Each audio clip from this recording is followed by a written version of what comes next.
America. I'm Erick Erickson. It is November 3rd, and these are the four things you need to know this afternoon. Up first, the Trump administration has announced it is only going to partially fund SNAP benefits. It has some emergency funding that it can pull in to fund SNAP benefits and argues it would have to have congressional authorization to spend additional funding. Now, what's wild here is even with the judge's order out of Massachusetts that told the Trump administration to spend the emergency funds, the Trump administration acknowledges it's only got about 2 weeks left in SNAP funding unless Congress appropriates more. So the pain is going to magnify. And because there are no universal injunctions now due to a Supreme Court decision, the decision to fund SNAP benefits doesn't apply in every state. Now, governors have stepped up in New Jersey, in New Mexico, in Texas, Louisiana, Virginia, Florida, and other states. SNAP benefits are going to be funded, but even the states are sounding the alarm that they've only got a limited runway of about a month before they run out of funding they can have for the SNAP program as well.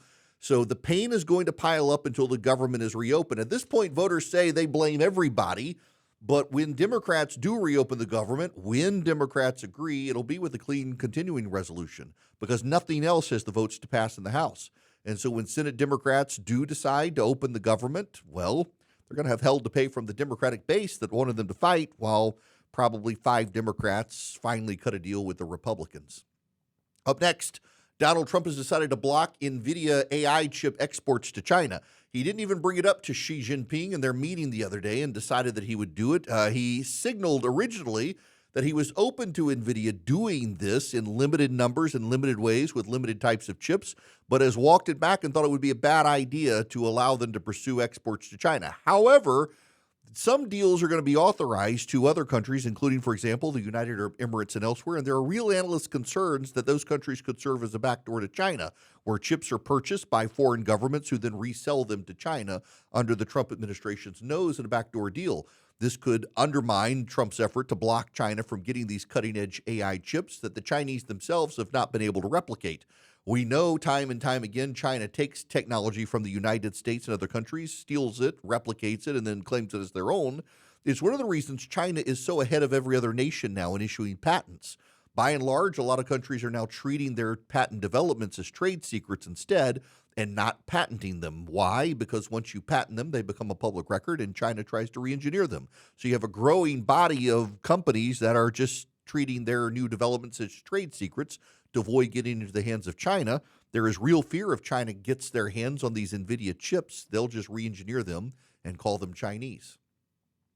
Up next, the travel industry is sounding the alarm about the government shutdown. Thanksgiving is coming. We're just more than 20 days away from Thanksgiving. TSA agents are not getting paid. Air traffic controllers have stopped showing up on the job in some areas, shutting down plane traffic, slowing things down, causing cancellation and delays.